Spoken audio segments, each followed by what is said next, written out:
to strap in and get ready. The leaders in NRL Supercoach are incoming. Bringing you the ultimate insight to help you win your leagues and climb up the rankings. You're now listening to the Insight NRL Show with your hosts, Brain, Mattrix, and Whisperer.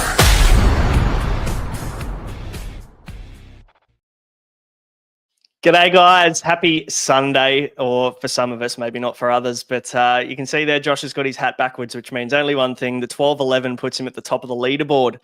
Is that your second or your third wins so far this year, Josh? Second on the try. I was for 3 rounds. I was just in the middle. But it's good to go back to back. It's like the Broncos playing the Tigers. You know, it was close, but it just bit of a training run for me. Yeah. Just this week it was. I've got 2 wins as well. I went back to back round 2, round 3, so that's given me a little bit of good stead, I guess. But Mattrix came out of the blocks real hard, and mate, I can't see your clown wig. Yeah, it's still in the mail. Plan for success. Don't plan to lose is actually on the bumper sticker of my car. So there's that. Yeah, that's fair. I do owe a clown wig from missing last week's show, so I'll chuck that on at some point. I promise I will owe it. But boys, maybe we can do it when we talk about one certain Queensland derby game. You can just wear it for the duration of that game. Yeah, that's fair. Yeah. Actually, I don't mind that, because there were some fucking clowns on show in that game. Let me tell you that for free. Guys, let us know how you went in the chat as well. Obviously, we're on the Sunday review show, so brag away in the chat. Let us know how you went. I'm seeing some 1100s, some 1200s, a couple of 1300 scores in there from Fisher, 1320. So I'm assuming there's 1409. Oof.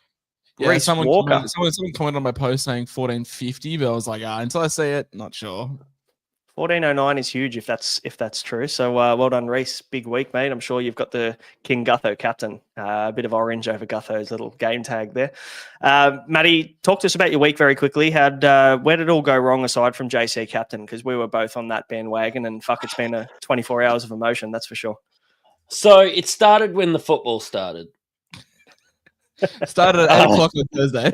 Yeah. No, I mean, like Cleary VC, fine. I feel like I might have been tempted to loop because I couldn't decide between a Reece Walsh and Jaden Campbell. I knew they were both risky. They were both killing me. It was eating me up.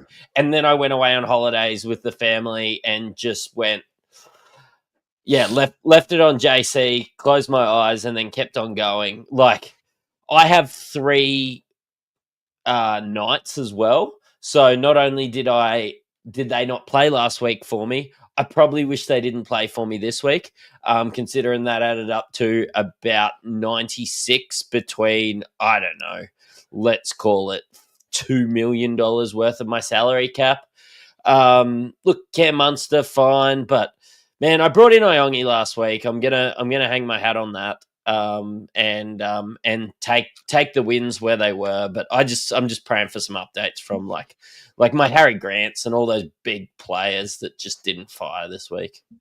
And I think it's fair to say we should get some updates. I mean, when you see players like Jaden Campbell go from 29 to 52, like how can you miss that much? Like, I don't want to talk about the scoring too much, Josh, but there were some big updates. How the fuck did you get Baylor get 52? That's bullshit. There's a couple of line break assists that they completely missed in this game. Oh, I was in so much pain. I was really up in my emotions last night, as I'm sure Josh will tell you in the chat. Mate, you had a good week, 12-11. Who'd you captain, Cleary in the end? Nico into Cleary. Obviously, went out on Friday night, so I didn't get to watch too much of the footy, but saw Cleary finish on, 79? I was like, that's like, it's fine. 80 is fine. Could have been more. But updated to like 95, which is great. Let's pull up my team. What thinkers did I have? I mean, Seyfarth, KP, he dropped out. A couple of other 30-pointers. But, yeah, overall not too bad. Like, my centre wings were great. My lowest scoring centre wing with Jenkins, which was 59. So it's good to see them bounce back finally. I mean, Hopgood was a disaster. Grant sucks, but the problem is with Grant is, like, there's no one to trade him to. There's no other hookers that are really knocking down the door. Everyone sucks. Yeah, I mean, maybe Watson, but that just feels kind of sideways. But apart from that, yeah, kind of just sort of average all around with a couple of good scores, good captaincy. Obviously, don't own Gutho, so that kind of hurt. But I own Teddy. He got 100, so it sort of balances out. Yeah, Gutho's an interesting one. Obviously, he made the thumbnail this week. 130 he finished on. I feel like when I was weighing up Gutho versus Pappy, I feel like Pappy got the leg up over Gutho in week 1, and then Gutho's come back and hit back strongly in week 2. So both good options. I'm glad I went with Gutho, but yeah, Ponga dropped out for me as well. Bit of a weird week. No one really letting me down massively, but just no one going big either. There's a lot of 50s, a lot of 60s, a lot of 40s. Seyfarth there at 37. Yeah, I've got Hopgood as well. Ruben Garrick this afternoon, 46. He was ordinary as well. Missed a couple of really easy goal kicks too. So could have been 60 plus. But anyway, that's Supercoach. And the first week I sat Iongi. Fucking how good. Thanks to Isaiah Iongi for the 107, but he will get cash, Jen. We've got a super chat from Corey A, long friend of the show. Everyone's standard squeeze shot. I actually haven't even got my bottle filled up here. I've got a drink though, so I'll just have a drink. I've got it empty. No, just ice. Unfortunately, I cannot help. Yeah, just don't chew the ice on the show. I'm sure people. He had to show me what a Gutherino was before I did that one. So yes, very good, guys. We should just let's jump in and have a chat about the scores. We'll pop them up on the screen as we go. As we see the first game of the week, it was a 24 for the Raiders playing against the Sharks. Fell 4 short. Really cracker finish to this game, but Mattrix, it'd be rude if I didn't throw to you first for our good friend of the show, Hudson Young, with 110 and a double. He was quality, and Matty. Sorry, isn't he just a king? He's a goat, isn't he? He's. I don't want you to break out forever young though, so we'll leave that on the holster for one more week, I think, until he goes back-to-back hundreds next week. Matty Nicholson, Josh, you can have your brag again, mate. There's a few people saying that people weren't overly keen on him. Didn't think he was a good buy this week. So Matty Nicholson heard him and proved him wrong. I got the greatest compliment of all time. Like, I don't really care what people say. My ego's big enough as it is. But when people say, you know ball, that's the epitome of that is. That's just like the highest level. That's the opposite of being called champ. That's just the greatest thing you could ever be told. But yeah, no, Nicholson's he's just that guy. Like he just seriously is him. Joe Tarpany, 91. I believe he had 10 offloads. So what's that? Between 30 and 40 points in offloads, and a lot of them came in the back end, in the back 20 when they were chasing the game. Do you think people are going to get maybe sucked into that? Like obviously that they were chasing the game, so the chance to throw the arm bit is there. But I mean, you look at him compared to someone like his counterpart in Phil Blake, he got 73. I've got more confidence in the consistency of an AFB. I'm definitely an AFB over Tarpany, but again, the closer we get to Origin Matrix, the more minutes it seems that Ricky likes to unlock Tarpany. He played 60 in this game, which is promising. I don't know whether that's his floor now. I think Taps has a higher floor than AFB, which I like in my front row forwards classically, but it seems like we should all just go ham on front row forwards. I'm going to be playing front row forwards in my flex. I might go fucking Ponga to Tarpany next week. Yeah, it could be one of those weeks, that's for sure. No real other standout scorers here aside from Seb Chris with a 67. But what are we doing with Tom Starling, boys? I'm sure he'll be a conversation and he'll feature in buy, hold, sell. Maybe next week. We've got a lot of questions in the WhatsApp about him as well. I'm an owner. I'm just going to hold because I just, like Josh said, I don't see anybody else to go to. At that point, I've also got Blake Brayley, so I just feel like those two guys can just get me 50 for the rest of the year. I don't really want to make a trade there, especially with Grant. Like, now's the time to pounce, Josh, on Grant technically. He's getting very close to bottoming out. Yeah, sure. I mean, but bottoming out at this rate could be 400k. I sold Starling this week. Like, I was different. I had 3 hookers. Unlike you guys, I had Grant, Starling, and Sanders Smith, and I still own Tom Duffy. So I had 3 hookers and one in my flex. So I did sell Starling. I mean, the try assist is nice without that. What is it? 38, 39. So I think he's topped out. But the question is like, who do you go to? Like it's Watson, but he probably plays Origin. It's Wade Egan, but I'd rather just hold Starling. Like I don't know. Like I guess hold. I mean, and again, Corey in the chat saying, Matty, bring in Jerome Hughes and just flip Sandon up to hooker, Oh. which is another option. I'd say Hughes is probably the only other halfback I'd look at the moment. Yeah. What are your thoughts I there? mean, congratulations on having a spare 400K laying around. But yeah, I get that. But like, we're talking like, what did we just say? Oh, Harry Grant's bottomed out. Maybe it's time to buy Harry Grant. I don't want to start Starling versus Harry Grant comparisons, but we're talking about trading out Starling after scoring a 51 at hooker.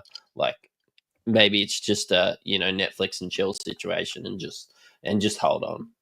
I think it is, to be honest. And, looking at Grant as well, he's not blowing the roof off the place. And also we've got Origin getting closer and closer now for him. We know that he takes a fair amount of a hit in points and has a rest even through the Origin period. So, yeah, definitely probably going to hold tight for the most of them. Cronulla Sharks, we've got Hiroti scoring a try. He got a 77, AFB with a 73, Nikora with a double and an 87.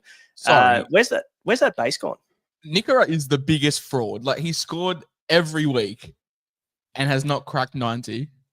He had 2 tries and a line break this game. Like, people keep saying, like, oh, points are points. And they are, but if you think he's like Steve Menzies, then it's just not sustainable. Like, he is generally the biggest fraud for Supercoach. Oh, I don't know. There's another one highlighted in blue for my team that may be a fraud for 800K, but we'll talk on him. Yeah, his average PPM by year over the last 3 years, 0.89, 0.88, and then now this year, 0.71 points per minute. So way down on 5 tries. Yes. At least he tries. does score tries. Like, Nico just doesn't do anything to address the elephant in the room.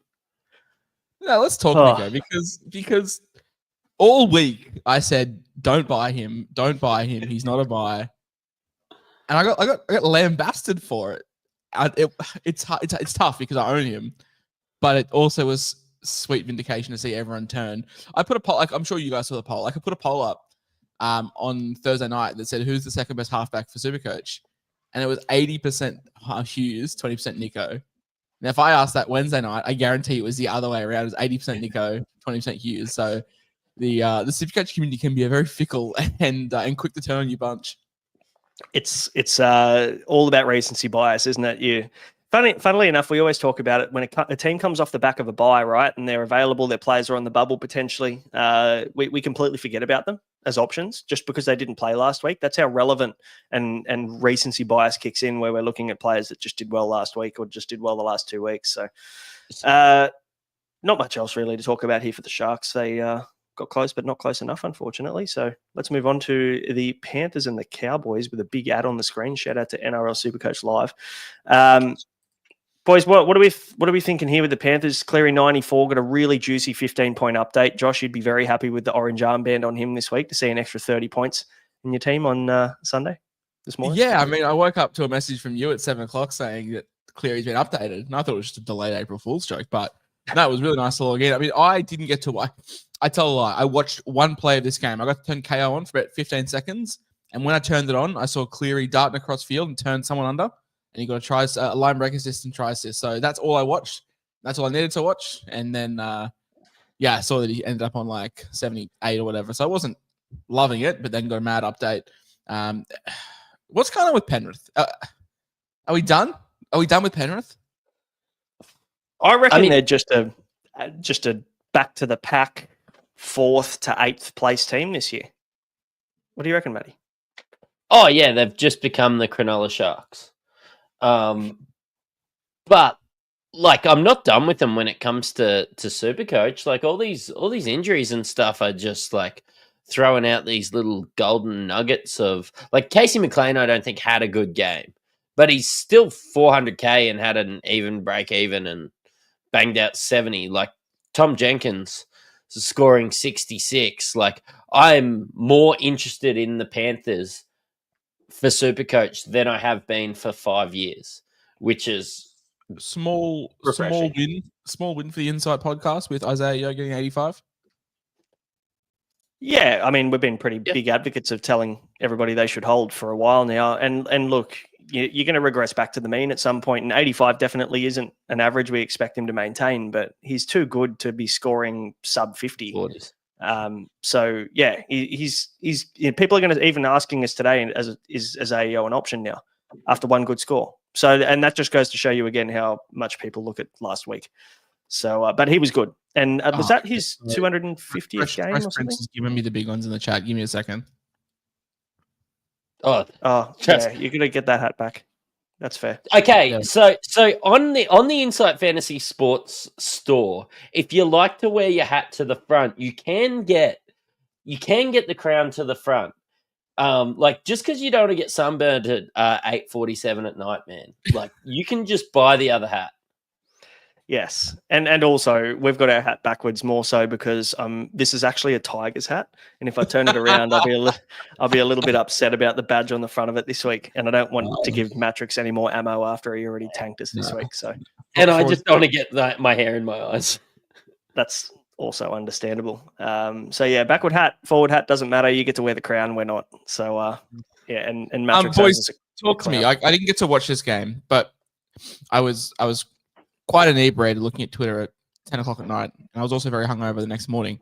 And I was seeing a lot of, I don't know, death threats to Casey McLean, especially coming from Tom Jenkins owners. What happened? I mean, I put this up on Twitter the next morning and Just cooked him.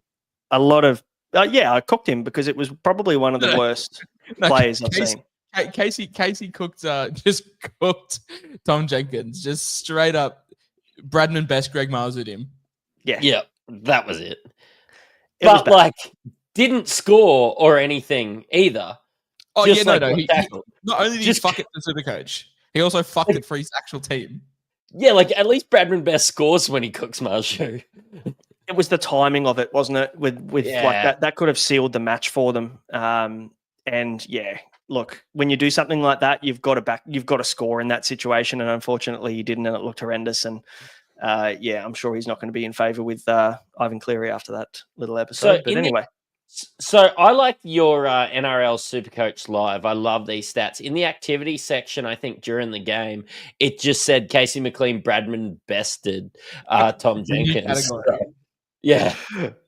We could actually find it here somewhere in the activity. It's got it here on the side. A big shout out to for anyone that's goodness me, for everyone that's new to playing Supercoach and you hear content creators and ourselves and other podcasts talk about chasing last week's points. I just want to give a big shout out to 3,825 people who paid nearly 500k for Jack Cole to see him put up 21 after his 100-point effort last week. So shout out to all of them. Hey, they made money this week, so.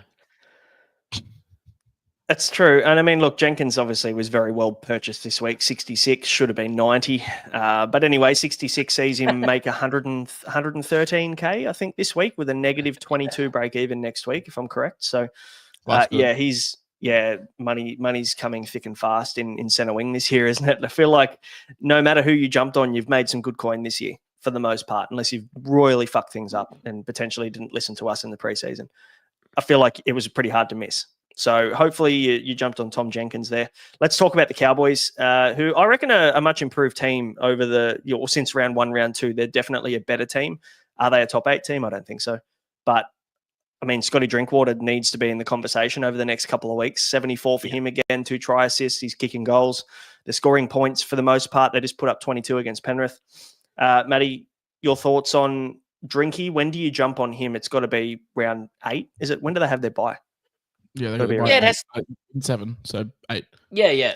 After the bye, I do think that he's going to plateau out. I do think we're going to be paying, late 600s. I was actually hoping that we could get him for early 600s, but look, the Cowboys played a lot better game against the Panthers. I thought Purdue was good. I've got Murray Talagi in every draft league imaginable, so I've started winning those things with the Cowboys playing better footy. But Ruben Cotter are late out.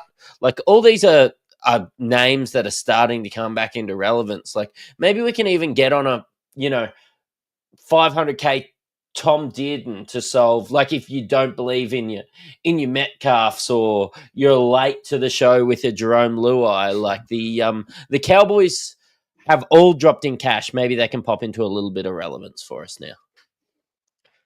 Let's hope so. Josh, You're obviously a Jackson Purdue non-owner to start. You went with Shibasaki, and that feels like a pretty big win. Has he won you over somewhat? I know you weren't convinced with him. Do you reckon has he played? For me, he's definitely improved and played some better footy in the last fortnight. Is there enough there to pique your interest? Not at 400K. Shout out to you guys that held, and he's done well. I went with Shibasaki. I think it's a win-win for both parties. I mean, a lot of people probably bought Shibasaki after his 2 weeks of immortality. But so it's a win if you got both of them. Purdue played quite well. I'm just looking at Drinkwater's break-even. Has a 65 break-even next week.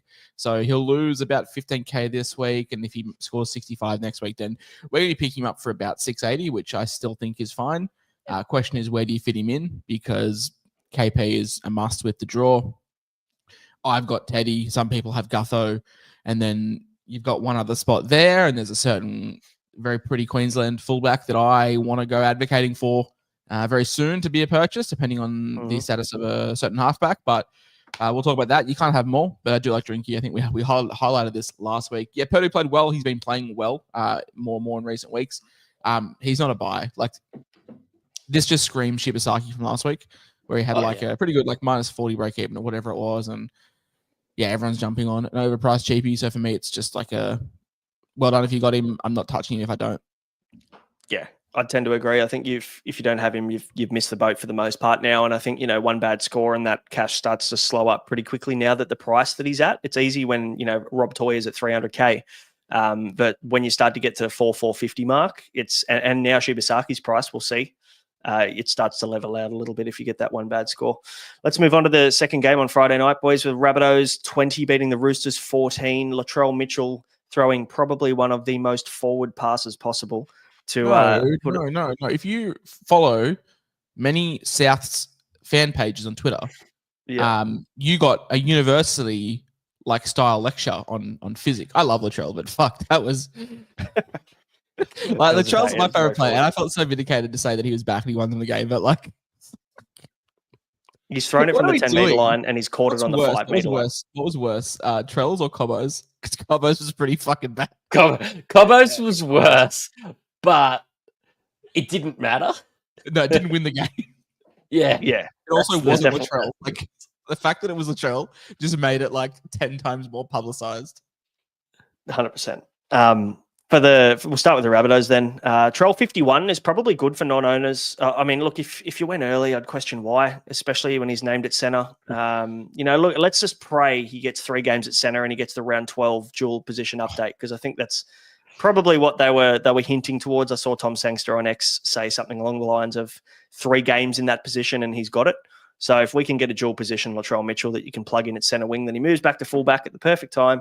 When he bottoms out, everyone wins. Everybody would be happy. But 51 is good. Cody Walker and Jamie Humphries both go down with hammies as well, Mattrix. There's got to be some concern there for Souths now. I'm assuming that if this is a multi-week injury, which it naturally would be, we'll probably see Jaden Sullivan and Lewis Dodd come into the halves, which then, puts some major question marks for me around Souths in general. Yeah, major would be a little bit of an understatement when it comes to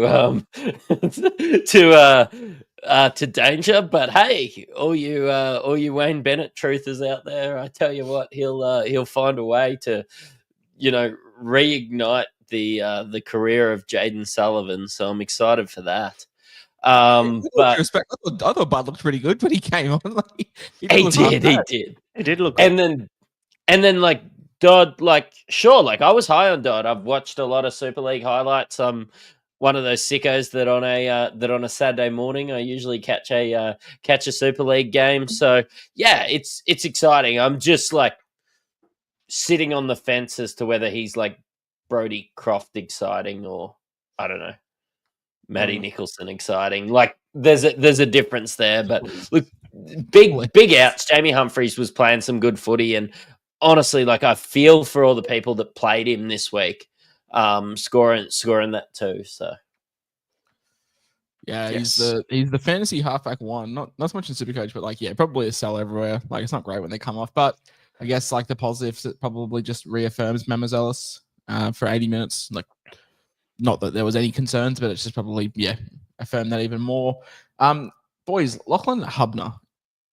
Obviously played inflated minutes this week because of the mass injuries, but is he a guy that we need to be putting up polls in the WhatsApp to be like, hey, do we reserve Hubner this week, or is this just a big minute performance that's probably an anomaly?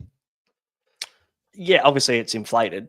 But how inflated is it becomes the question, right? Like I don't think it's too far of a stretch to say that this guy could put up 45 to 50 on most nights, to be honest, just the way that he plays. And I think obviously, Tallis Duncan isn't playing the minutes that we thought he was going to play to start the season. He only got 34 to Hubner's 64. So I don't know. I mean, he's Wayne's love child as well. So, he's definitely going to have the minutes, the roles there. I'd back him in to reserve him, I think, on a pinch. It just makes it tricky because we've got such deep teams. Yeah, you're right. Like, he's 2025 Darius Boyd, but I do think that he's just going to score 50 every week, which is fine. Like, it comes a point, like, all of us three have been playing Safe most weeks. Like, do you want that in like a reserve? Do you want to just know that you're going to get 50?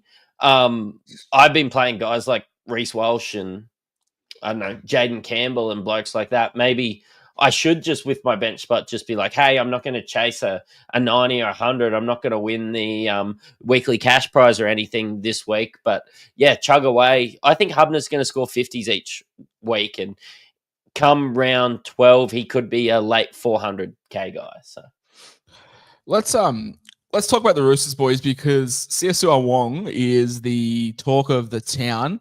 Projected to go up approximately 78K, which would put him at about 500. Now, are we going there? Like, he's sort of gone under the radar, and it's real Nico Hines from 2021 vibes of just like, oh, he's got 3 weeks for the role, and on the third week, something else happens, and then he just gets extended shelf life.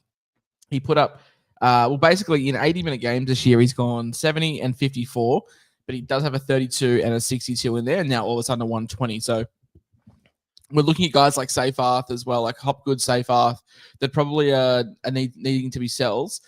Is Sua Wong a guy that you're looking at for 500K? Because it does feel 100K more than what I want to pay, considering he started the season at 336.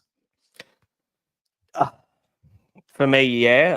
I don't know whether I can pay 500K for Sua Wong. And the question marks at the start of the year were always, we know Nat Butcher's a big minute guy. We know that he's obviously a great player as well. And it was just a matter of when he comes back. He started the season injured.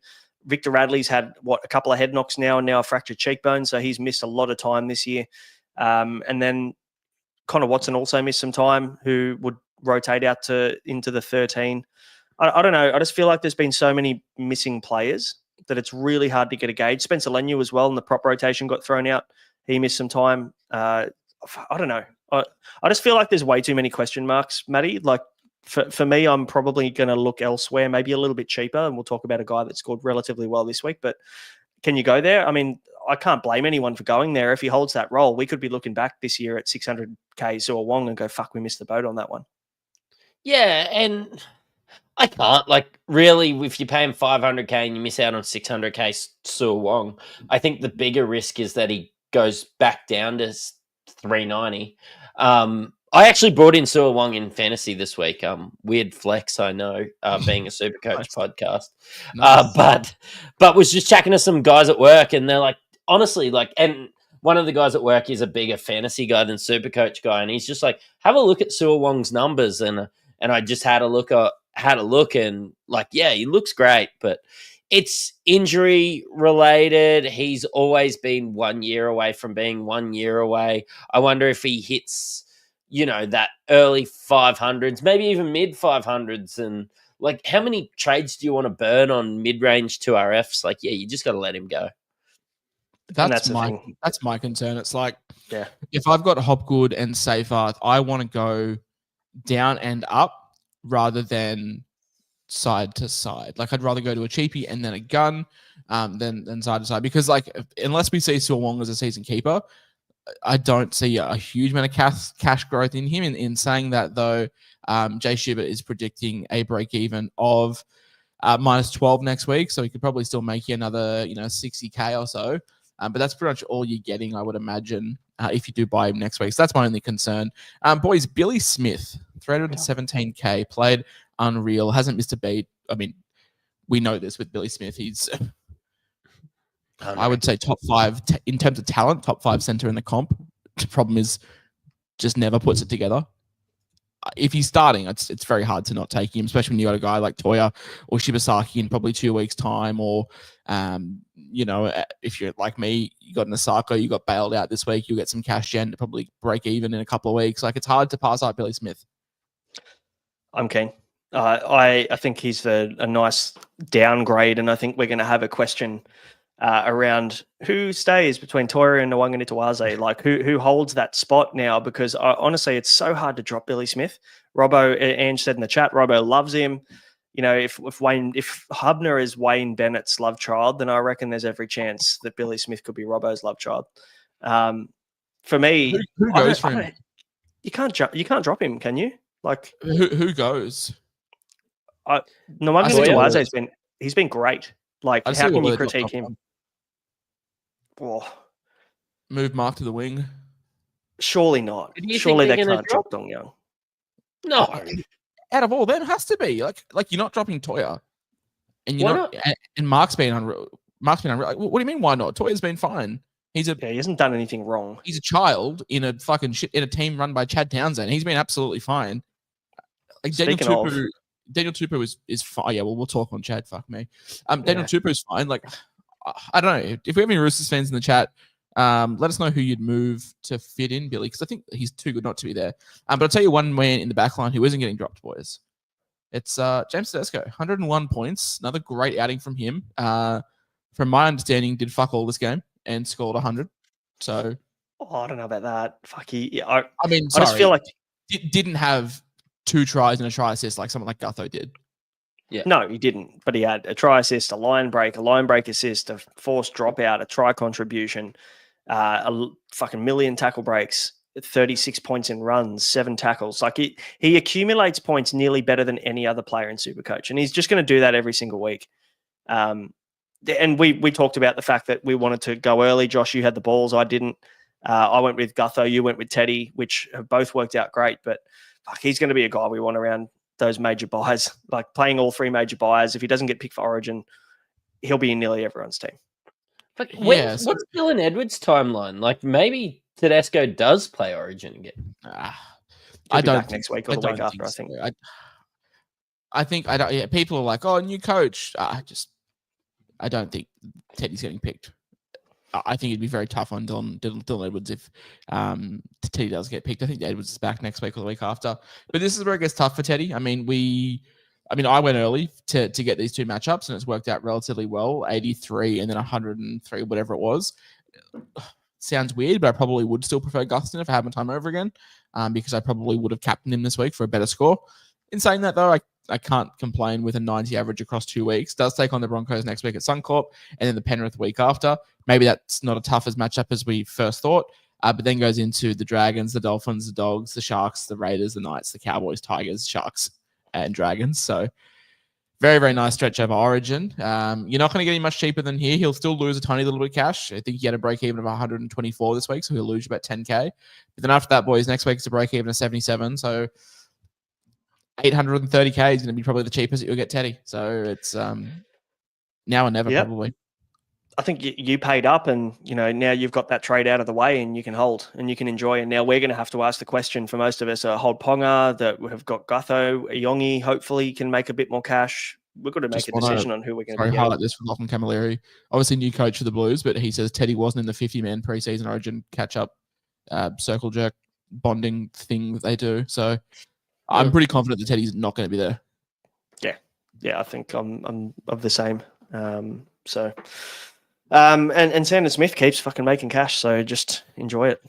Great. So Hugo Savelia was pulled from Cup this week, and I don't see a world where it's Sandon Smith moving on. Nope.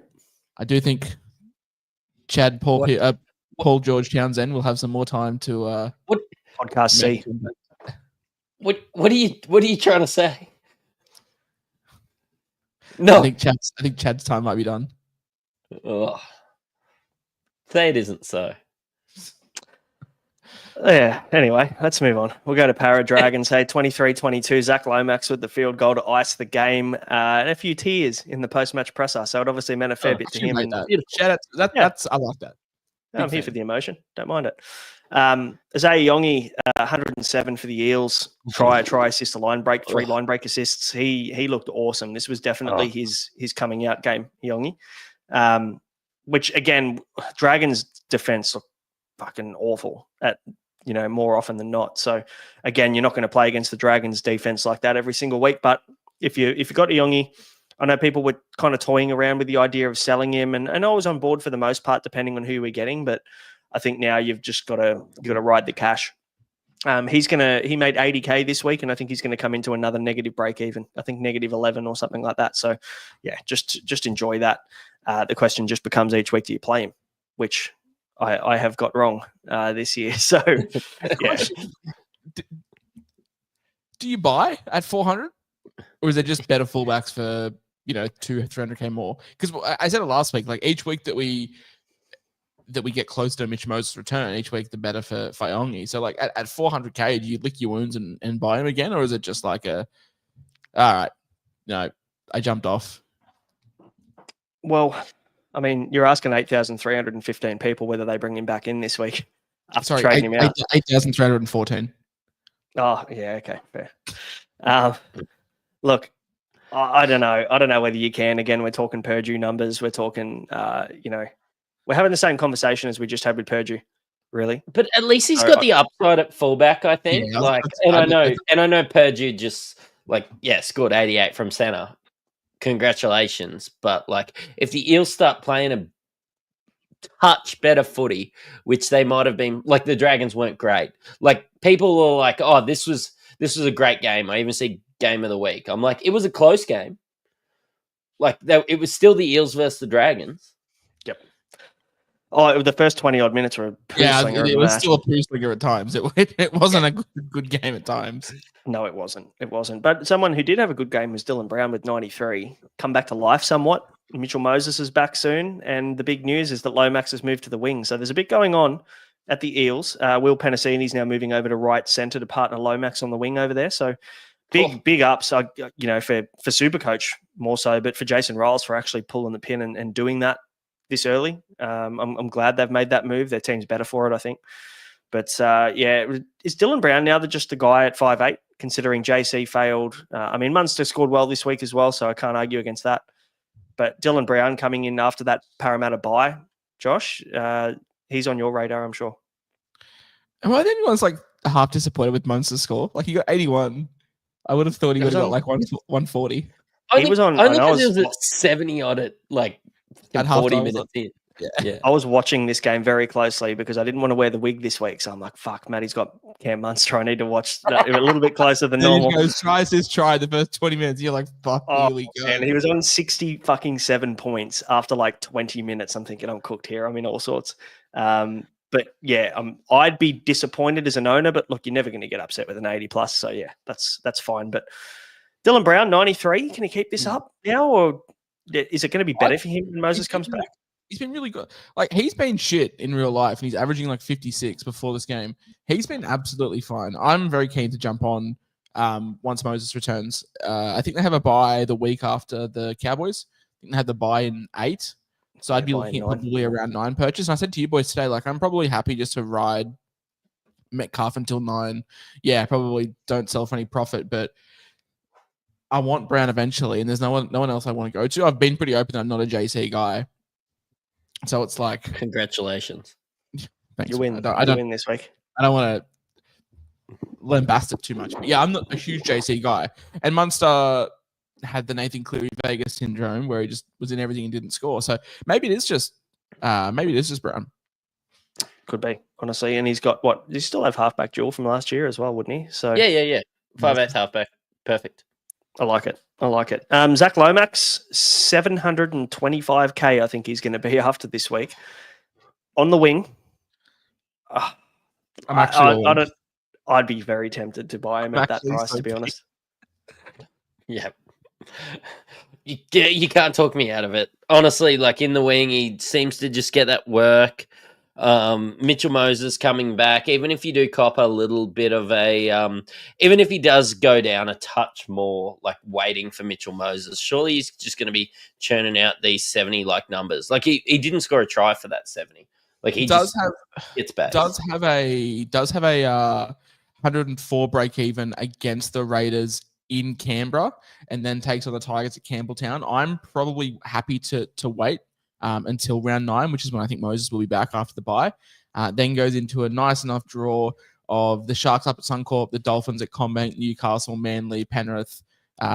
Plays 13, 14, 16, 17, 19, 20, 21. So plays a lot of the major and mini buys. So yeah, pretty keen on Lomax if he's not playing Origin. In saying that, does he play Origin?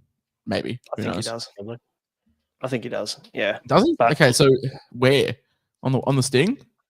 I think so. Yeah. He played there last year, didn't he? Bizzer and who? Bizzer and Lomax, maybe? Yeah, I think so. Yeah, fair. That's who I'd pick. I mean, yeah, look. Annoying. It's hard to hard to argue against it, really. Like when we were looking at last week or the week before, his BP and his run numbers are just nuts. And they've come down a little bit, but fuck, he's taken a lot of runs. His base is there. He's so good out of his own end. Apparently, para play the Raiders in Darwin. My thing says GAO, so apologies. Even then, I don't really want him up in Darwin at 104 break even. Not even. Yeah, actually, it could be worse. Having to travel to Darwin and fucking it'd be hot there still in Darwin. That bloke had to make fucking 30 hit ups in the 40-degree heat and 100% humidity. Yes, not ideal. He's built different. A couple of other talking points for the Eels because they are very Supercoach relevant. Jermaine Hopgood, 48 in 55 minutes, played a lot of hooker. Yuck.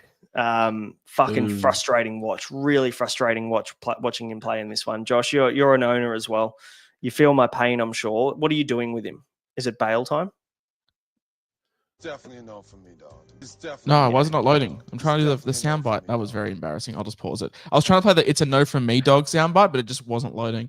No, I can hear it. You just need to turn your volume up. Oh, really? Okay. Well, it's a no from me, dog. Mate, what's doing? Like, fucking imagine having like a top 3 lock in the world and just being like, you know what? He's not going to offload and he's just going to play hooker. What are we doing? It's gross. Usually losing games doesn't help, does it? I'm very tempted to move him on. The problem is he's so far gone. I just don't know who to. I've got Hopgood and Seyfarth in my 2RF, and it's a question of which one I move on now and which one I move on next week. I could probably move both, considering there's a couple of guys putting their hand up, and one of them is Kautoga. 77, 78 minutes, a try, a line break, even a forced dropout, the GOAT. Now, I don't know.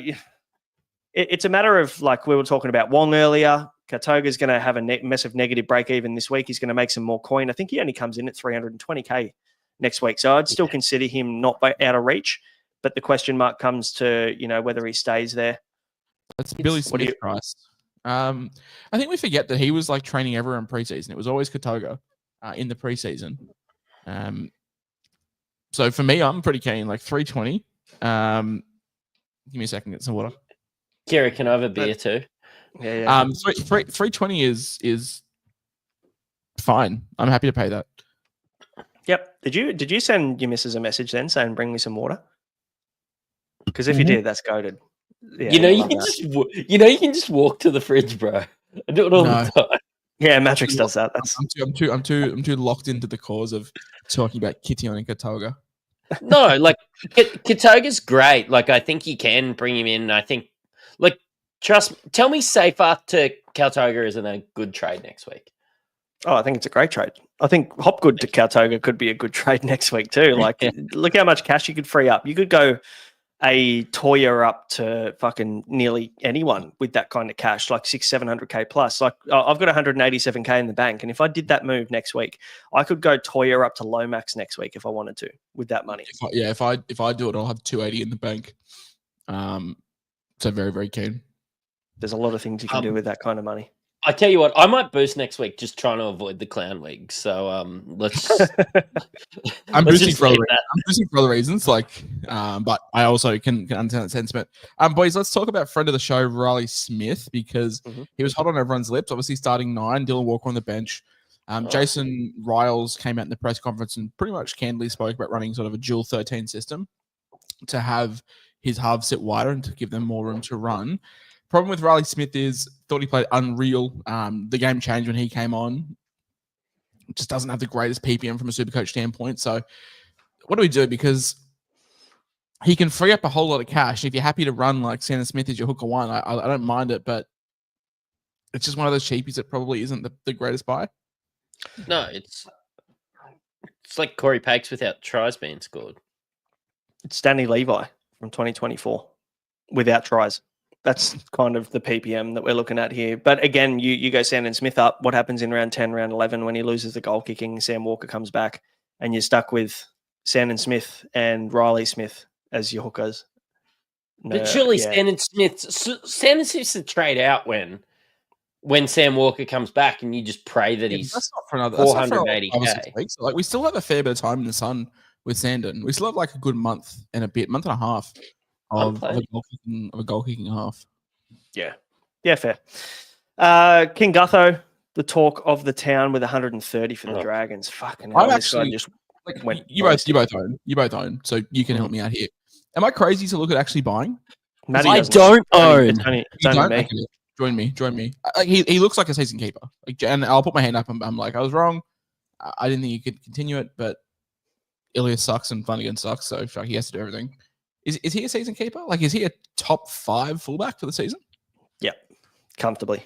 I think he's going to... I mean, in terms of total points, we see Gutho at the top of the list every single year. Even when he was at Para, that comes down to bye rounds and shit, but they all play the same amount of games. He never plays Origin. He always tops or goes near the top of the point scoring in the fullback position every single year. Maybe it's Gutho's Origin this year. Yeah, there's a Gutherino there on the screen. That'd be peak Supercoach for Gutho to play fucking Origin. Hang on, can we? Sorry, just quickly, can we throw to you, Mattrix, for a Gutherino? Yes, love it. He's done that before, that's for sure. I feel like if you did that too hard, you'd slip a disc. You definitely would. I'm not those age. He's gonna be 8:30. He's gonna be 8:30 next week. That's Teddy money. Would you rather Teddy or Gutho? Oh, Teddy. This is my problem with Gutho. I've got it so wrong. I would rather anyone than Gutho. But I just feel like even that little dart from dummy half, it's like, did that really need to happen this week when I didn't know him?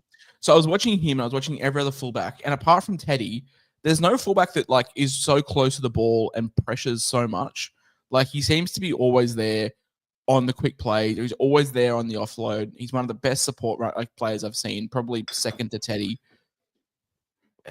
I just don't know if I can live with my. I feel like I'd have to take 3 showers a day to not feel dirty paying $8.30 for Gutho. I reckon it just feels like a different Gutho this year. You know, the Gutho that you buy when Moses is injured or Brown goes missing and goes to the fiddler. This is the Gutho that we're going to get all year. I don't know. I reckon he's a buy. The one it's like, oh, I'll have her home by 10, sir. Into she calls me daddy. That's the different kind of that's Paragutho versus whatever the fuck this is, because he's just a different level. And Paragutho reminds me when he had the slick back hair, the clean shaven beard, and now he's just gone the reverse. Aura. He's gone the Jalen Brown reverse beard hair, and he's gone, no, I'm just going to shave the head and let the beard go. So yes, Did you see my WhatsApp message about the guy in the Dragons jersey today? I've looked up and I swear, I just had to rub my eyes because I thought I saw Gutho walking down the hill. So. Yes, look, I want him. I don't think I'm going to pay $8.30 for him though. I just don't think I can. Yeah, look, I get it. I think if you, I'd rather pick a much more attractive man for $600 that we'll talk on soon. Yes, definitely. We're talking about him later. Val Holmes, 77. Christian Tuipulotu with a 75 as well. We knew this matchup was going to be nice. No. Try celebrations come back and he scores well. What happened? You banned it for 2 weeks and he was shit. Yeah. It's just, it's cut and dry. He had no motivation to score, so why bother Exactly. if you can't celebrate? Right. So Christian Tuipulotu in try July is going to average 120. yeah, that's when you buy him for sure. I like that. It's a good I call. mean, Otherwise, Dylan Egan, 52. I'm keen. I'm probably I- more keen than Katoga. Yeah, honestly, I'm probably the same. Again, like Blake Laurie drops out of this bench before Egan and Stewart. I'd like to think they both Surely. hold their spot. Laurie drops out. Oh, I think don't know. Luciano drops out of the entire team sometime soon. You reckon? Dylan Yeah, he has Egan. been. Yeah, average. I think He has Dylan been Egan pretty starts good. at the end of the year. Yeah, okay. Is this another Kai O'Donnell shout? Where you reckon he No, has no, was like, John Bateman? I've got more. Like this is less clickbaity. Like I genuinely think Dylan Egan starts by the end of the year over Luciano. Yeah, fair. Look, the Dragons are actually playing some pretty expensive footy off the back of Gutho. So, look, there's some points to be had. It's just that left edge is the one. It's Sully and Sloan just catching a cold out there on the right edge, and Tuipulotu and Holmes doing all the damage down the left. So, yeah, plenty to look at there, and I'm sure we'll touch on them a fair bit. Damien Cook sucks. Like, can we have that conversation? yeah, we can. Can we have the conversation when Lachlan Ilias gets dropped and Damien Cook goes to 6, and Ilias is out of the team altogether? Because I reckon that is more of a chance of happening. Lachlan Ilias is going to be playing for the Lee Leopards next year. I can just fucking feel it. No, Tyson Smoothie already signed there for next year. I feel bad for him because the poor bloke's been peppered in the media, and but look, he did not help himself in this game, did he? With a couple of real bad kicks out on the full, he just looked a little bit lost. What's the plan there? If you're the coach, if you're Shane Flanagan, what are you doing, Mattrix? First of all, because Calling the Sharks and saying, "Hey, can we have Daniel Atkinson ASAP?" now, yeah. Like I don't know, like something underhanded's got to go on to get that happening. I'm telling you, I boys, mean, you laughed that's me in it, the- isn't it? You both laughed at me in the preseason. I told you, Gutho's going to finish the season with 5'8" dual. No, Ugh.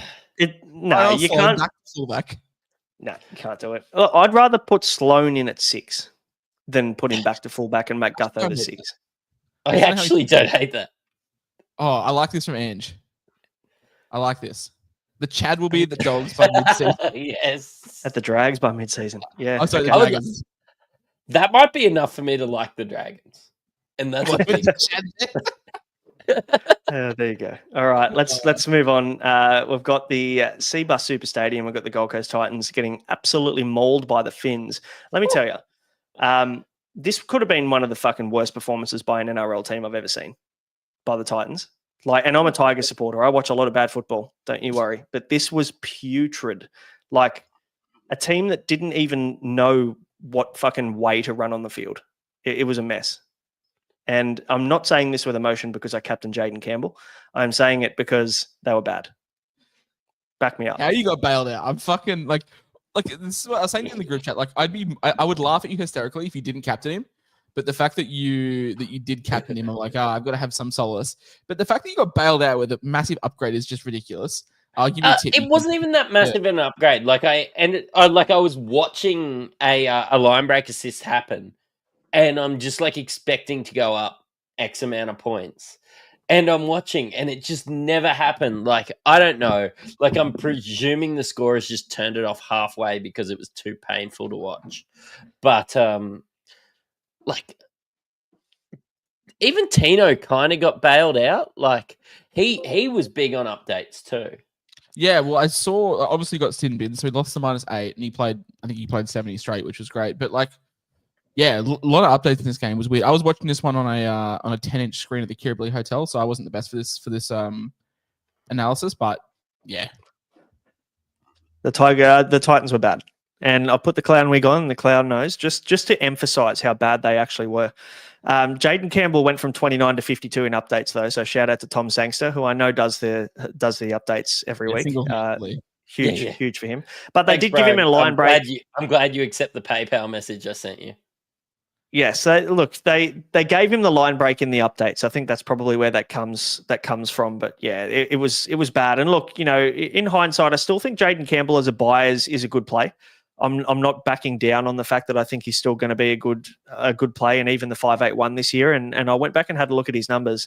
He averaged 67.5 at Seabus, The last time he scored sub 30 was round 7 in 2023.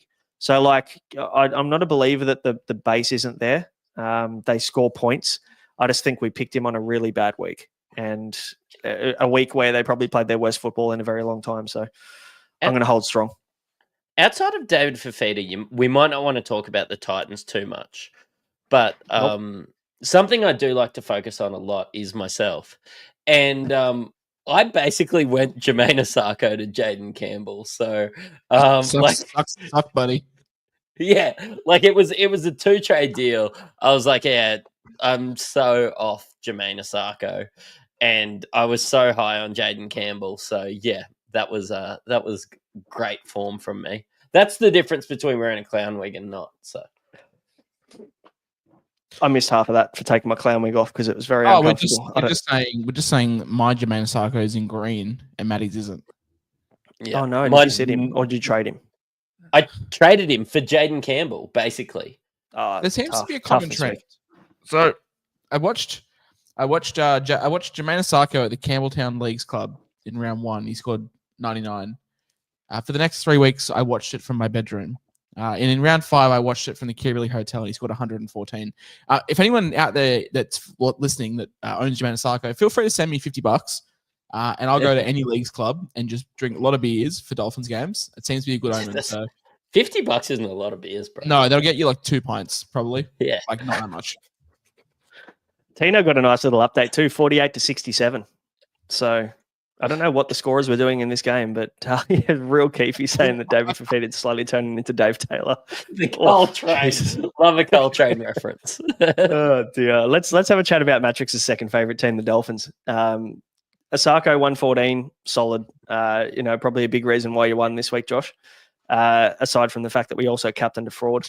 Hamiso 74. Isaiah Katoa continues to put up scores, 63. Like we said a couple of weeks ago that we weren't overly keen, but I'll tell you what, like he's putting up scores in a position like halfback that's actually kind of ordinary. Can he keep this up though? Because he did this last year to us, Josh, and we were, we watched him the first 3-4 rounds. We thought he was the GOAT, and then he regressed back. But is this now a breakout? Can we officially say that he could average 55 plus?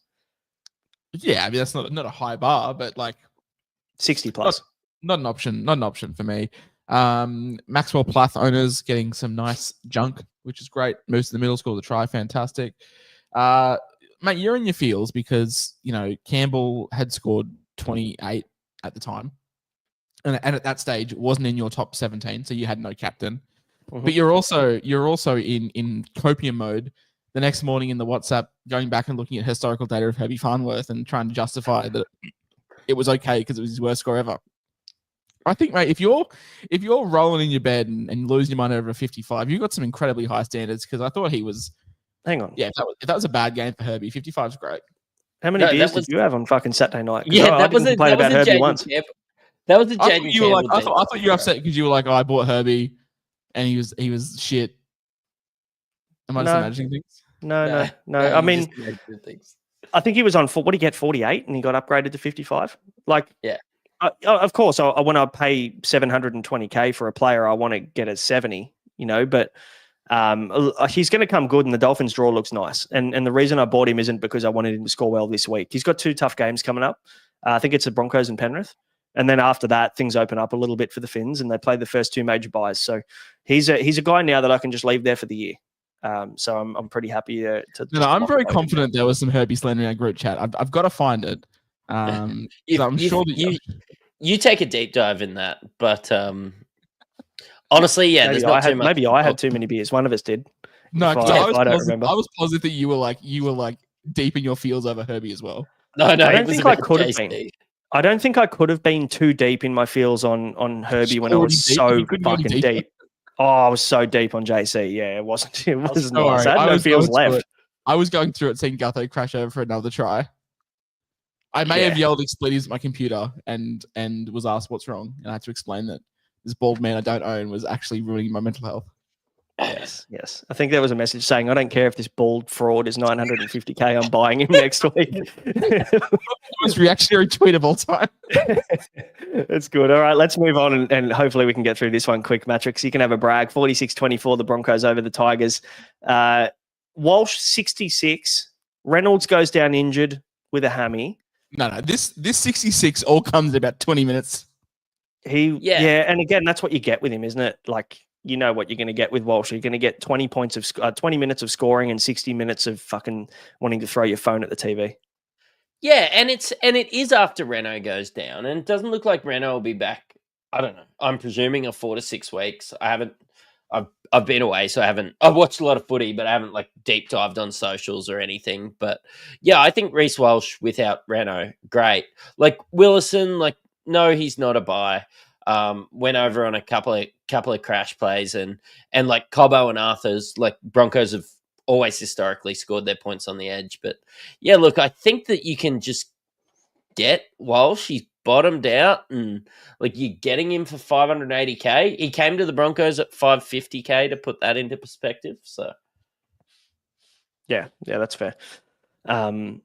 Mustard Custard in the chat says Reno said he could play next week. Look, I don't know how I feel about that. Knowing the bloke's made of paper mache, I think they'll probably just give him a week off. If they lost him this year, they'd be in a bit of trouble. So I think tightness, that's fine, but they also said Turbos was tightness. So we'll see how that plays out.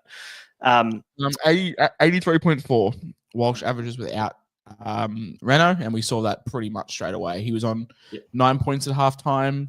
Reno injured his hammy in the most Reno way possible, taking a fucking stab right in front of the goalposts. Not the most obscure injury this week, though. We'll touch on that in the Knights game because old JSAF did it running out to play. So, but no, 83.4. If Reno was out, Reno would have to be out for like 3 weeks for me to do it because I can go straight to drinky after. But if it's only a week, then I probably wouldn't. Yeah, no, there's definitely not enough time there if he's only out for a week or two. But again, like, you know, they've got games at Suncorp coming up. So that away game at Magic Round at Suncorp is a real nice little away game that they've got too. Yeah, long trip. It's real rough. He's not real good at home. Away game, so. Wonder if the Broncos get a team hotel for that away game. Yeah, maybe. All right, let's. Who else have we got here? Tigers. Look, Terrell May just is Terrell May. He played 70 minutes in this one, 80 minutes the week before. He obviously is just telling Benji, just leave me out there. I'd imagine he'd be pretty pissed off when he gets dragged off the field, to be honest. Is Terrell May father of Payne Haas? This game he is. No, Payne Haas they were up so much that Payne Haas just sat. Yeah, I'm glad you bid on that one. That was good. His PPM was kind of poo this game. Like, I'm not going to sit here and be like, oh, we should have expected this, but Payne Haas rolled through a bunch of fucking scrubs and then comes up against like probably the toughest test for him is like Pole and May for now. Sorry, not for now, like May for now in his run of schedule. But no, I genuinely didn't mean to make a joke, man. I was just being very lazy with that's straight from the Mattrix playbook, that joke. No, I promise you it wasn't. But May and Pole were probably his toughest matchups he would have come across this season. But yeah, I don't know. He always does this. He always like performs during Ramadan. Always does it. And then just doesn't afterwards. But I'm not too concerned. It just sucks if you captain him this week.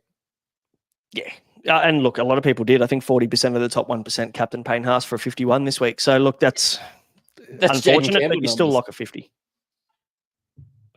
That's Jaden Campbell numbers. So that's all right. Yeah, a post-update, Jaden Campbell numbers. Definitely not pre-update, that's for sure. Alex Safar, 37, seems a bit of a downer as well. I'm probably leaning towards a sell now.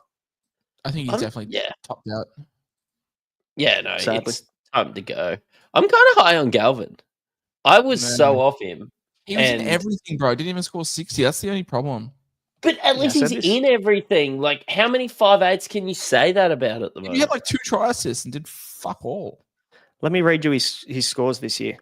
51, 101, 50, 57, 59. Like, that doesn't scream. Yeah, I'm not overly keen. He scored a try in that 100, obviously, so he should. But no, not for me. I just want more from that kind of cash. 640k, I think he is this at the moment. Probably not going to happen. Yeah, he's 640. Yep. Yeah, not for me. But otherwise, let's Stafford Toa, 94. Fuck, he's been good. If you jumped on Stafford Toa to start the year or even got him in round 2, fuck, you were absolutely cheering. Isn't Fa'atape better than him? Yeah, so much better. Shout out that guy. I miss him. Yeah, he's gone missing, funnily enough. No one can find out where he is. Let's go to the second last game. The one at Four Pines, we've got Manly losing to the Storm 48-24. You were throwing some Manly slander around on Twitter, as I know you love to do, Josh, saying that they're out of the running now to win the comp just because they're bad. I'm just glad the Tigers didn't concede the most points this week. That's the only saving grace. No, I said, what did I say? I think I said, I'm sorry to tell you, Manly fans, you can't win the comp this year. Not because you didn't concede 50, just because you're not very good. And everyone's like, oh, don't you go for the Tigers? I was like, yeah, that's why I'm qualified to tell you.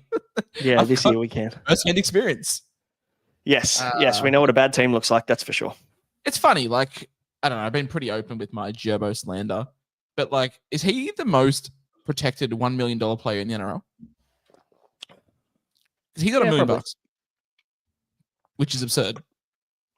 I mean, he's a match winner. That's why they're paying that money. But yeah, no, I get it. I know where you're going with it. I tend to agree. You think he's a match winner? Oh, sorry, I thought you said Turbo. No, fuck, Turbo's on $1 million. $1 million bucks a year. Yeah, no, I'm not here for that. That's wild. He's a 600K guy, but I understand. You know, having good vibes is important. Of course. But like, he's a vibes guy. Vibes worth $1 million bucks a year, maybe. No, not at all. But yeah, no, I get your point. Supercoach wise, mate. I mean, Olakau'atu had one really nice play at the end. Frustrating, isn't it? As a non-owner. As a who? Homoli? Yeah, I was sitting there. He was on like 40, and I was like, all right, we've got away with one. And then he just fucking rips apart the right edge. Yeah, and then he just gives the big old stiff arm to Cam Munster. And Munster's trying to grab onto his arm like he's about to fall off a boat. That was actually really impressive from Olakau'atu, but again, you kind of expect that. Other than that, I mean, Kohler scored 108, but we're not really going to be looking at him moving forward. But look, the concerns around Manly maybe starting to regress a little bit now. Without Turbo at the back and without Turbo being fit, Lehigh Hopewadi's great, but he's not Turbo. So, I mean, is it time to jump off Ruben Garrick if you're an owner? Because today looked pretty rough for him. He didn't really get much ball. Kicked 4 goals, but I think he missed 3. So, yeah, I mean, I'm an owner and I don't think I'll move on just yet. But what are your thoughts on Garrick? Because I know you both not own Garrick. I don't own Garrick, no. I think he's a trade out.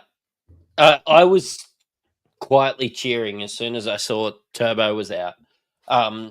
Just like at least I don't have to watch prime Garrick anymore. I think he needs Turbo. I don't know if it's just because they've played together for so long and like Cooler and Hopewadi and all these other guys are just kids. But yeah, nothing excites me about Garrick without Turbo, and this just proved that. He does have a good run. So he's up against Maureen Hiroti, Val Holmes, Tom Jenkins, Maureen Hiroti, and then Jackson Purdue for the next 5 weeks. Not too shabby. Plays both first 2 major buy rounds. Actually plays all 3 major buy rounds as well. So maybe that's the clincher. But I think he misses 2 minis. Yeah, 16 and 19, so 2 minis. He misses 2 minis. Yeah. Which, I think, look, there could be... We were saying earlier, I think people might fall into the trap this year of putting too much emphasis on the major buys and not enough on the minis. Yeah, that's a conversation to have a little bit later, I think, when we get a bit closer. But yeah, definitely very relevant. To probably a bit early to start buy planning now. I'm probably going to start looking at buy planning around round 7, round 8. I think it's a bit early at round 5. So yeah, don't hate this. Garrick to Trell. If Trell does get that duel in 12. I love how confident Cam is that he's going to get it when he gets the duel. That's yeah. Talking He'll into play next week. Yep. We need one. He just needs one more.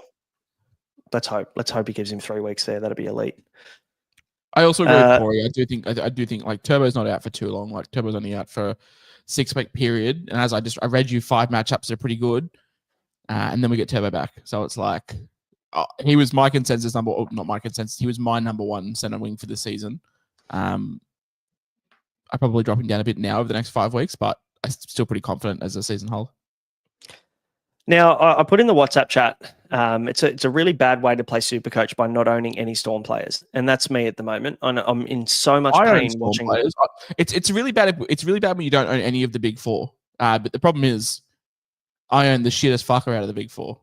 Oh, me too. Yeah, rough. I mean, it's a bit of slander towards Trent Liero, but we'll let it pass for now. Ryan Pappenhausen went out. 61 at the moment. At this rate, I'd rather Trent. 62 minutes for Pappy is the concern, isn't it? And it just like hamstring tightness was the word. Then we found out on socials, Pappy posted it was a glute cork. So that's good news. But like, how many more times is he going to get taken off throughout the year for, something else? Something else. That cork out? Say again, sorry. Are you putting your hand up to massage that cork out? Yeah, I would. And then I'll buy him off the back of that. But I think I'll have to hold a youngie now. But anyway, Pappy was good. 65, though, I'd be a little bit disappointed with that, considering that the Storm put 48 points on the board and he kicked 7 goals. So for me, it's like there's 28 points in goal kicking there. Or did he miss any? I don't think he did. 28 points in goal kicks, a try as well as a try contribution. Oh, that's a lot of attack, which we know is going to come for the Storm. So I don't think I'm overly worried about that. But I don't know, like in terms of fullbacks, you'd probably be looking at Walsh over Pappy now, right? Just at least for short term. Yeah. I don't know. It's just like I always try and think of players in the most positive light, and if Pappy's named, I'm probably still keen on him. I do like buying Jerome Hughes. Does have a 96 break even next week though. Like does still have the big break even. But if I can make the money work, I'm not opposed to a bit of Jerome Hughes either. Yeah, for sure. Cam Munster 81, Stefano 87. Harry Grant, 44. We talked about him earlier. We won't touch on him again. I've just got a bone to pick with NRL media, as I always do. The Mole, who, as we know, is very well respected and none of us dislike him at all, posted how good Stefano looking way better than he did at the Tigers. Do we just not watch football? Do we just forget the last 3 weeks that Stefano played? The fact that he ran for 37 meters last week? Like, fuck me. Like, it's just Tiger slander. It's just low hanging fruit, really. For Tigers, it's just middle forward scored try, middle forward really good. When really he didn't do anything. Munster fucking sent him over untouched. Fucking hell, it just does my head in, man. Yeah, no, I get it. And look, it's just low hanging fruit. I think anybody goes, oh, ex-Tigers player did good, and then they've got something to talk about for the next 2 weeks on NRL 360. So I'm sorry. If that's considered Stefano playing well, then fuck. Terrell May must be the next immortal, like the 14th immortal, whatever it is. Yeah, and when he eventually leaves the Tigers, I'll start talking about him. Grant Anderson, though, must have next week. I'm gonna Grant today. Grant, mate, I love owning Grant today. I'm actually a Grant Anderson fan. I'm not even joking or taking the piss. Are you a Grant Anderson? Yeah. Yeah, I like that from you. I thought you were better than that. No, Grant Anderson was great today. Honestly, like he just does his job and should score tries. Like they have so many guys that don't score tries when they're in the centers for the Storm. So, yeah. The late switch to the wing definitely helped him. Oh, did he go to the wing? Did he? Yeah.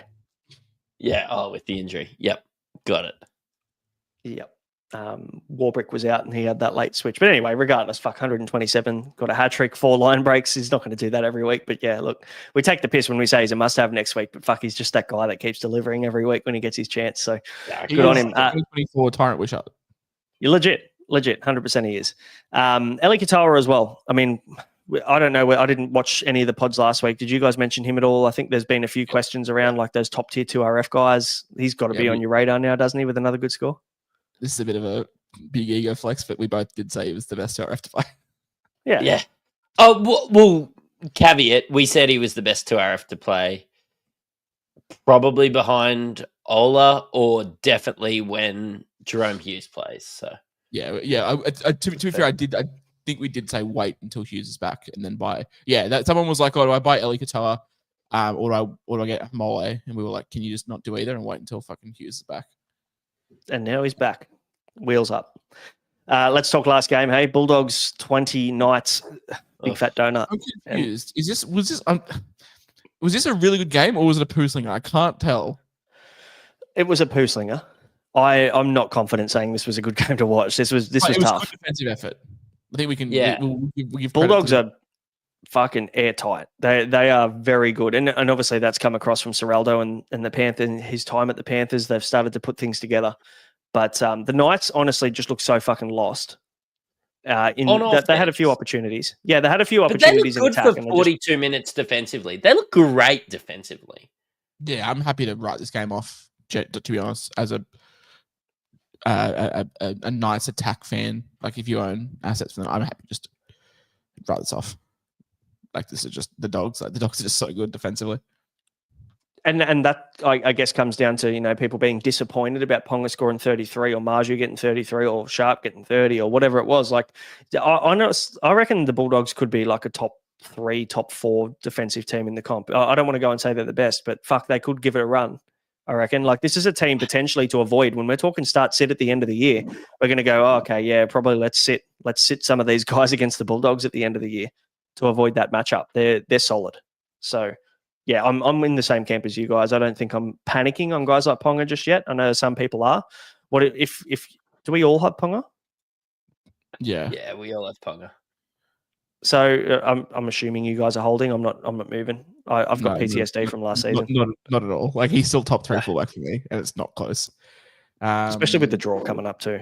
Yeah, I don't care what the break even is when it's Kalen Ponga. Also, can we let's people are going to look at this score and be like, oh, you got 33. They lost fucking Savidi in the first 3 minutes, and then they lost James Hill in the first minute. They were down to 15. It's a very tough ask for fucking professional footballers to play 2 men short. You had Thomas Cant playing in the centers. Like it was rough. And you had Phoenix Crosland sent to the bin for a bit as well. Like just against the top team in the comp. Like they're first. Dogs are a real deal. Like real deal. Shout out to Jack Todd. He was in my homeroom when I was in year 12. He was in year 8. Don't remember a single thing about him. Just remember he was in my homeroom. Good on him. He actually looks really good. He's plenty of promise. We're going to see a lot of him, I reckon, moving forward. You mentioned Thomas Cant, 56, played the 80. I mean, obviously the questions around the job security are the main thing, I guess, when Kai Pearce-Paul comes back next week. We get a look at the team list at least to see what that lines up like, Matty. But is he a guy that you're looking at? He'll come in with a pretty nice looking juicy break even next week if he gets a start. I don't want there to be a pun here, but I can't. Like you've got Kai Pearce-Paul coming back, and then yes, you can get maybe a little bit more of a price ride out of Thomas Cant, but then you've got Dylan Lucas coming back. I just don't see a role for him, and like I don't trade in like mid-range 2RFs just to trade him out. Like I'm sorry, no, like, I'm not paying. He's only going to get. Yeah. He's only going to get 2 or 3 price rises. Yeah. And that's not right. Like, go Sewell Wong. Like, I know it's extra money, but go Sewell Wong. I'd rather Dylan Egan. Yeah, I'm the 100%. same.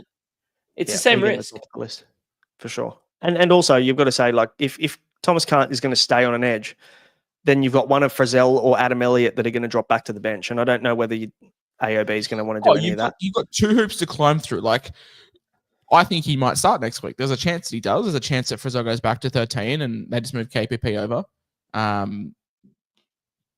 back to the right, which is where he was playing. And then you put Cant on the left, and then you got another hurdle in 3 weeks' time when Lucas is back. Cant goes to the bench. And the only problem is, like, I think Dylan Egan is so much. Dylan Lucas has done it off the bench and has the chance to get into the starting team. Cant has done it starting, and we haven't seen what he does off the bench, and there's a chance that he might not even be in the team. I think he will. I think he'll have a bench spot there somewhere, but I just think the prospect and security for Egan is so much better than Cant.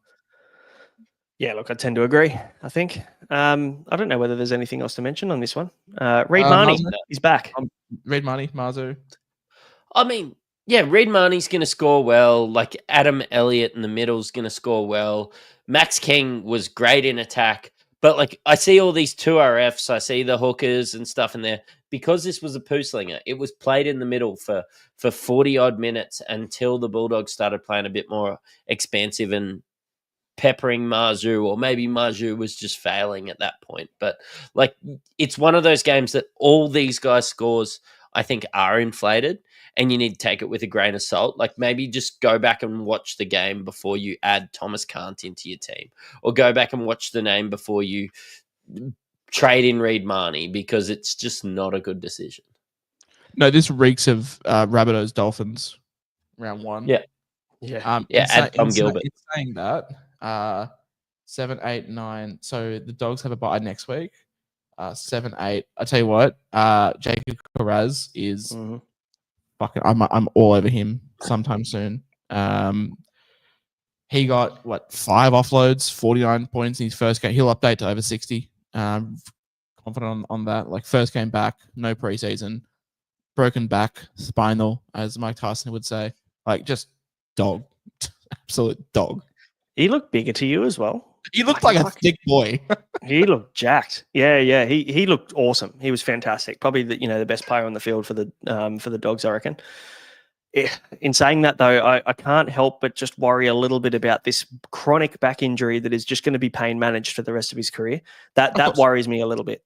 So definitely would not be going early. But again, they've got the bye. You can wait another couple of weeks, just see whether he can hold this up and that he stays healthy, I think. But yeah, when he's on the bubble, he's definitely going to be a conversation to have. That's for sure. And Mazu, concerned? Nah. No. I mean, if you're happy to write this off for Ponga, then we've got to put Marju in the same boat. I'm more just concerned about not the attack. I'm more just concerned about the base, because the base was so high the first 2 rounds. Like he was like 80 BP. And again, that's not sustainable though. So I think we've, and also I don't expect him to score 33 every week as well. So I think maybe we're sitting somewhere in the middle there around that 45 to 55 mark that is realistic each week. Add in the attack that is going to come. I'm still looking at him. I think we can just maybe now wait a little bit longer. Just wanted to highlight this question before we wrapped up. William asks, do you think Madge puts Carrigan in the second round next week with both Ricky and Piakura out? Wilson starting up top with Haas. I do, maybe. Yeah, I don't mind that. I mean, what's the Gosser status? I know he got KO'd, but was he Cat 1? No, not sure. Can't remember. Let us know in the chat if you do. You get Jaden Hunt as well, don't you, Matty? Yeah, I think they just play Jaden Hunt. Honestly, no. I don't think, as somebody that watches every minute of every Broncos game, I'll be there on Friday. I don't think that they do that. I think that Willison's a bench guy, and they will just play Willison as a bench guy. So, yeah. Yeah, I guess it depends on Goss, and if he's out as well, then you're like, then maybe. Goss is out. I think they just play Hunt. Yeah, but then you got Ricky out as well, and Ricky's suspended for 1 more week. Is that right? Yeah, you got a 2 week suspension. You down all your edges. No, they'll be fine. Honestly, they won't do this. In saying that, I was very happy to see some braids. I haven't seen those braids in a while. Some Muddy Tapo braids in a vest. It's been a while since I've seen him kicking around, so it's good that he's still. Remember how he died during COVID? Remember that? No. Oh, some anti-vaxxer put up a post and just listed all these athletes, and Marty Tapo was in there, and he's like, "Oh, that's rough." Yeah, during COVID, some cooker anti-vaxxer put up a list of all these athletes that had died, and it was just Marty Tapo. Jesus, that's brutal. And Andrew's probably spot on here. Gozza's just going to cover both edges. He's that good. So he'll it was right. Piakura that got knocked out, not Goz, right? No, Goz definitely got his bell rung. I think he went off, but he came back on. He finished the game from memory, so I think he's fine. But yeah, guys, that'll do. Thank God that week's done, and I can now. I can't wait to. Are you gonna boost again? I've boosted 3 weeks in a row. I don't think I can do a 4th. Fuck, you guys are hanging out with me too much. No, see, I skipped a boost somewhere in there, so I'm a chance of, just because I see some of your Caltogas and blokes like that I could get, but I've also got 300k in the bank, so I probably deserve my lower score this week because I can start to make some movement. I do have Thomas Duffy, and I would love to somehow get that to Jerome Hughes. I know that's a big ask, but yeah, some of these. Do it. So I need. How much do you need? He's 200 and Jerome's 8. So you need 600 in the bank I've got 100 already. If I go Hopgood to Egan, that gives me about 350. That'll give me 450 in the bank. And then I need to do one more downgrade. I need to do like Safer to like Katoga, and I can do Duffy to Hughes. I feel like that's a lot of sacrifice though. Oh yeah, no, but I'm definitely doing 2 down and then maybe like 1 up. It'll be like my center wing's a mess. I've been very lucky this week. I got bailed out with it, but like I don't know. I'll play around tomorrow. I don't even know who I want. Like I definitely want Egan, but I don't know if I want like Katoga or Lomax or anyone like that. I'm not sure. Yeah, still a lot to happen, obviously, between now and Thursday anyway. So, guys, if you want to, get access to the WhatsApp chat where we update everybody on what's happening, you can become a Patreon subscriber. The link's in the description below. As long as all the show's sponsors, if you want to support those that support us, they're all in the link below as well. We'll be back on Tuesday for the Patreon Q&A. So we'll catch you guys then. Good luck for tomorrow morning. Catch you later. Cheerio.